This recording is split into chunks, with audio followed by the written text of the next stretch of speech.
अरे बच्चों, आज हम सममित और विषम सममित मैट्रिक्स के बारे में अध्ययन करने जा रहे हैं। कल हमने परिवर्त मैट्रिक्स के बारे में अध्ययन किया था और परिवर्त मैट्रिक्स से ही सममित और विषम सममित मैट्रिक्स की परिभाषा निकलती है। सममित मैट्रिक्स ऐसा वर्ग मैट्रिक्स जिसमें परिवर्त करने पर अगर स्वयं वही मैट्रिक्स मूल मैट्रिक्स प्राप्त हो जाए तो वो कहलाती है सममित मैट्रिक्स। जैसे एक वर्ग मैट्रिक्स ए सममित मैट्रिक्स कहलाती है यदि और केवल यदि उस मैट्रिक्स का परिवर्त उसी मैट्रिक्स के बराबर प्राप्त हो जाए तब हम कहते हैं कि वो मैट्रिक्स कैसी मैट्रिक्स है, सममित मैट्रिक्स। एग्जाम्पल के लिए हमने यहाँ पर मैट्रिक्स ए 3 गुणा 3 क्रम की वर्ग मैट्रिक्स ली। 1 2 3 2 4 5 3 5 6। तो कल हमने जैसे बताया था परिवर्त का मतलब है पंक्ति को स्तंभ में, स्तंभ को पंक्ति में बदलना। पहली पंक्ति पहला स्तंभ बनाया, दूसरी पंक्ति दूसरा स्तंभ बनाया, तीसरी पंक्ति को तीसरा स्तंभ बनाया। हमने क्या पाया? हमने पाया कि वर्ग मैट्रिक्स ए का परिवर्त मैट्रिक्स मूल मैट्रिक्स ए के ही इक्वल है। तो हम कह सकते हैं कि यहाँ जो मैट्रिक्स हमने ली है वो कैसी मैट्रिक्स है? सममित मैट्रिक्स।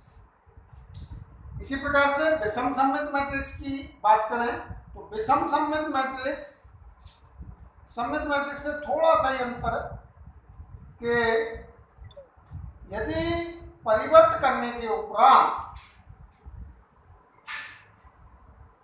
मूल मैट्रिक्स का नेगेटिव प्राप्त हो जाए तो उसे कहते हैं विषम सममित मैट्रिक्स। तो हम इसे इस प्रकार से डिफाइन करेंगे। एक वर्ग मैट्रिक्स ए विषम सममित मैट्रिक्स कहलाती है यदि और केवल यदि ए का ट्रांसपोज इक्वल है माइनस ए के। कहने का मतलब वर्ग मैट्रिक्स का परिवर्त मूल मैट्रिक्स के ऋणात्मक के बराबर हो तो वो कहलाती है विषम सममित मैट्रिक्स। जैसे हमने यहाँ पर एग्जाम्पल लिया, माना ए बराबर 0 a b पहली पंक्ति, दूसरी पंक्ति में माइनस ए 0 c, तीसरी पंक्ति में माइनस b माइनस c 0। मैंने इसका परिवर्त किया। परिवर्त करने पर पहली पंक्ति को पहला स्तंभ बनाया, दूसरी पंक्ति को दूसरा स्तंभ बनाया, तीसरी पंक्ति को तीसरा स्तंभ बनाया। मैंने क्या देखा कि इसमें अगर मैं माइनस को कॉमन लेना चाहूँ या माइनस 1 को कॉमन लेना चाहूँ तो कॉमन आ रहा।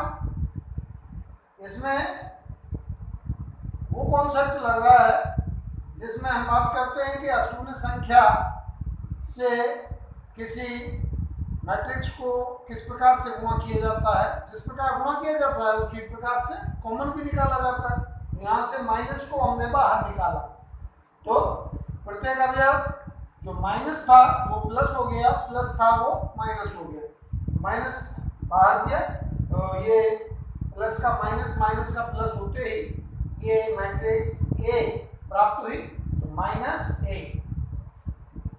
हम कहते हैं कि यहाँ ए एक विषम सममित मैट्रिक्स है। तो सीधा सा अर्थ हमें यहाँ पर यह भी समझना है कि विषम सममित मैट्रिक्स हमें जो प्राप्त होती है उसका अर्थ होता है कि ए का ट्रांसपोज अगर उसके नेगेटिव के बराबर हो जाए तो हम कहते हैं कि वो विषम सममित मैट्रिक्स है। ज़्यादा अच्छी पहचान के लिए विषम सममित मैट्रिक्स को हम ये कह सकते हैं कि उसके जो मुख्य विकर्ण के अवयव हैं अगर वो शून्य हैं तो हम कहेंगे कि वो वर्ग मैट्रिक्स कैसी है? विषम सममित मैट्रिक्स। या जो कहें कि विषम सममित मैट्रिक्स में मुख्य विकर्ण के अवयव सदैव ही शून्य होंगे। तो अब हम इसके गुणधर्मों पर विचार करेंगे। सममित और विषम सममित मैट्रिक्स में क्या गुण है उस पर विचार करते हैं आगे।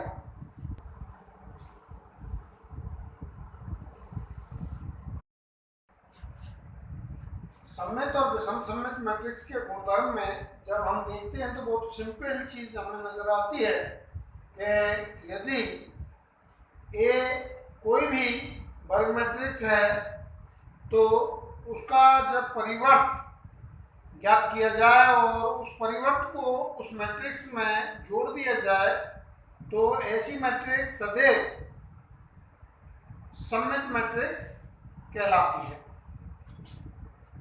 तो पहला गुण यही है कि यदि ए एक वर्ग मैट्रिक्स हो तो ए प्लस एटी मतलब मैट्रिक्स और उसका परिवर्त का अगर योग किया जाए तो जो मैट्रिक्स हमें मिलेगी वो मैट्रिक्स सममित मैट्रिक्स होगी। तो इसके मैंने सत्यापित भी किया कि माना अगर a प्लस एटी मैट्रिक्स को अगर हम एक अन्य मैट्रिक्स b मान लें तो b is equal to a plus eighty.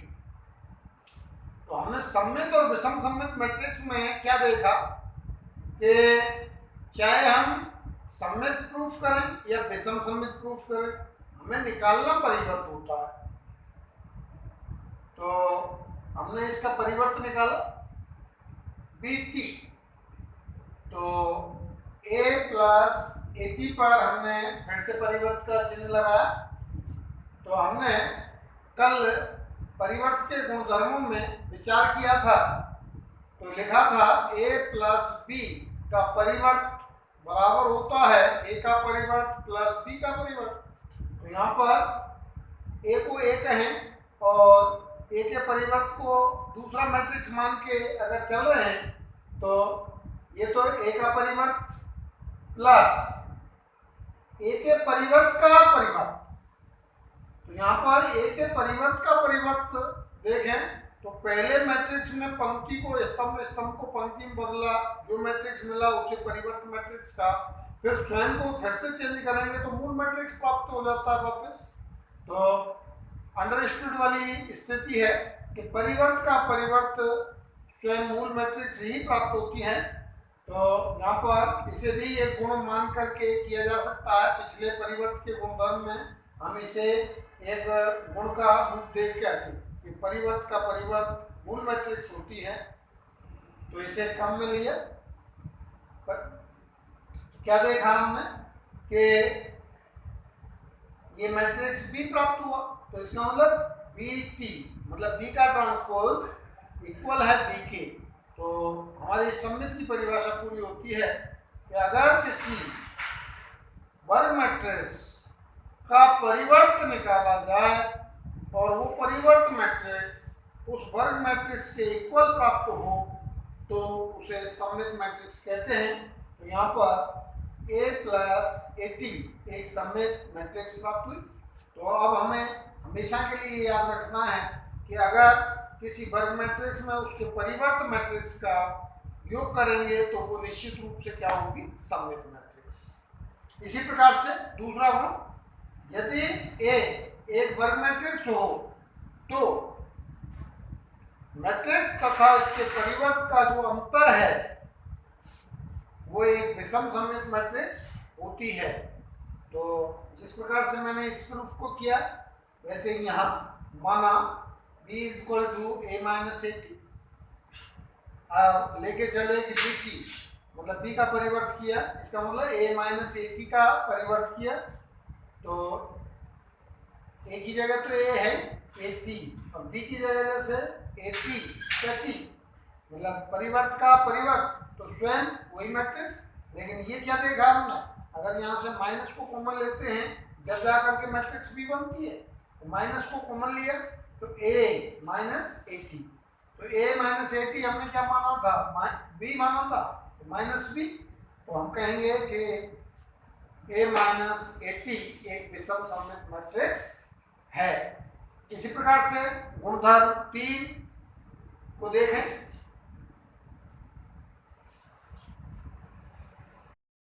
गुणधर्म 3 के अनुसार अगर किसी वर्ग मैट्रिक्स को उसी के परिवर्त मैट्रिक्स से गुणा किया जाए तो वह मैट्रिक्स भी सदैव कैसी होती है, सममित मैट्रिक्स। इसका सत्यापन हमने लिया।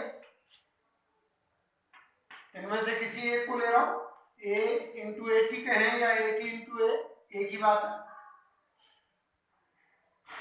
मैंने a इंटू ए टी लिया, इसको b मान लिया। अब चाहे सम्मित प्रूफ कर रहे हैं या विषम सम्मित, हमारा उद्देश्य क्या होता है, परिवर्त निकालना। तो इस मैट्रिक्स को जब मैंने b माना तो इसका परिवर्त निकाल, तो इसका मतलब a इंटू ए टी का भी परिवर्त निकलेगा। तो अब जैसे इसके अनुसार सोचें, ए बी का परिवर्त इज इक्वल टू, तो पिछली वाली जो मैट्रिक्स होती है उसका परिवर्त गुणा पहले वाली मैट्रिक्स का परिवर्त। तो यहाँ पर पहली है ए और दूसरी है ए का परिवर्त, तो मैं पहले इसे लिखूंगा ए का परिवर्त इंटू ए का परिवर्त। तो ए के परिवर्त का परिवर्त बराबर होता है ए के, तो ये तो ए लिख दिया और ये हो गया ए का परिवर्त। तो ए इंटू ए का परिवर्त, जिसे मैंने क्या माना है, मैट्रिक्स बी माना है। तो हमारी सममित की परिभाषा पूरी होती है कि किसी वर्ग मैट्रिक्स का परिवर्त अगर मूल मैट्रिक्स के बराबर प्राप्त हो जाए तो इसका मतलब वो मैट्रिक्स कैसी कहलाती है, सममित मैट्रिक्स। तो यहाँ पर B is equal to A into A T एक सममित मैट्रिक्स होती है। इसी प्रकार से चौथा गुणधर्म, प्रत्येक वर्ग मैट्रिक्स ए को एक और केवल एक तरीके से निम्न प्रकार से लिखा जा सकता। कैसे? a is equal to 1/2 a plus A T plus 1/2 a minus A T. कहने का मतलब एक सममित और विषम सममित मैट्रिक्स के योगफल के रूप में किसी वर्ग मैट्रिक्स को लिखने का केवल एक ही तरीका है और वो है ये, a is equal to 1/2 a plus A T plus 1/2 a minus A T. जैसा हम जानते हैं कि गुणधर्म 1 से, तो मैंने उसी प्रकार से सत्यापन लिया है कि अगर कोई वर्ग मैट्रिक्स A है तो गुणधर्म 1 से हमने क्या देखा कि उसके परिवर्त को अगर उसमें योग किया जाए तो वो सदैव कैसी होती है, सममित मैट्रिक्स। गुणधर्म 1 से a प्लस ए टी एक सममित मैट्रिक्स होगी। लेकिन हमने जैसे कल देखा था परिवर्त मैट्रिक्स के गुणधर्म में कि किसी अशून्य संख्या का मैट्रिक्स से गुणा करके परिवर्त ज्ञात किया जाए या परिवर्त ज्ञात करके उस अशून्य संख्या को गुणा किया जाए तो सदैव कैसे होता है, बराबर। तो यहाँ पर मैंने 1/2 से अगर मैं इसे गुणा भी कर दूं तो इसका मतलब इसके परिवर्त की स्थिति पर कोई प्रभाव नहीं पड़ना है। तो इसका मतलब ये जब ये सममित है तो 1/2 a प्लस ए टी भी कैसी होगी, सममित मैट्रिक्स। इसी प्रकार से गुणधर्म 2 के कारण a माइनस ए टी एक विषम सममित मैट्रिक्स होगी। तो 1/2 a माइनस ए टी एक विषम सममित मैट्रिक्स होगी। तो मैं दोनों गुणों को काम में लेते हुए इस रिजल्ट को और इस रिजल्ट को दोनों को काम में लिया, दोनों का योग करके देखा, क्योंकि ये सममित मैट्रिक्स है, ये विषम सममित मैट्रिक्स है, दोनों का योगफल किया तो 1/2 को कॉमन लिया। जो 1/2 को कॉमन लिया तो a plus A T plus a minus A T से ए टी कैंसिल, तो क्या रहा 1/2 इंटू 2 है, 2 से 2 गया, a आ गया। इसका मतलब हमारे नियम की स्थिति स्पष्ट हो गई कि किसी भी वर्ग मैट्रिक्स ए को एक सममित और विषम सममित मैट्रिक्स के योगफल के रूप में एक और केवल एक तरीके से किस प्रकार लिखा जा सकता है, वो तरीका है ये। धन्यवाद।